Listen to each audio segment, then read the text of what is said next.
Depression නැත්නම් විෂාද තත්ත්වයක් ඇතිවීම කෙරෙහි විවිධ හේතු සාධක බලපානු ලබනවා. ඉන් හේතු සාධක කිහිපයක් අපට විමසා බැලීමට හැකිය.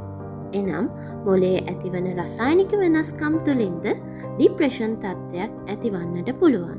ඒ වගේම තමයි කම්පනීය අත්දැකීම් එනම් අනතුරුවලට මුහුණදීම වැනි සිදුවීම්ද ડિප්‍රෙෂන් තත්ත්වයක් ඇතිවීම කෙරෙහි බලපානු ලබනවා.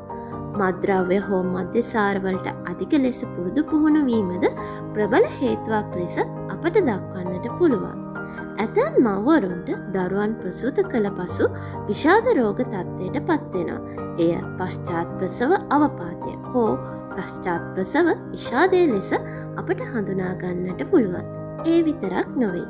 ගැබිණි මව්වරුන්ට මෙන්ම දරුවන්ටද මේ විෂාද රෝග තත්ත්වය ඇතිවන්නට පුළුවන්. එය ළමා විෂාදය නමින් හඳුන්වනු ලබනවා. ළමුන්ගේ ජීවත්වන පරිසරය පදනම් කරගෙන බොහෝ දුරට මේ තත්ත්වය ඇතිවන්නට පුළුවන්. මෙම තත්ත්වය අධ්‍යාපන කටයුතු වලදී ක්‍රීඩාව, දෙමාපියන්ගේ තහංචි, ගුරුවරුන්ගේ ආධිපත්‍ය, අපයෝජනය වැනි කරුණු තුළින් දරුවන්ට ඇතිවන්නට පුළුවන්. මේ ආකාරයට ડિප්‍රෙෂන් එනම් විෂාද තත්ත්වයක් ඇතිවීම කෙරෙහි බලපානු ලබන හේතු සාධක කිහිපයක් අපට හඳුනා ගන්නට පුළුවන්.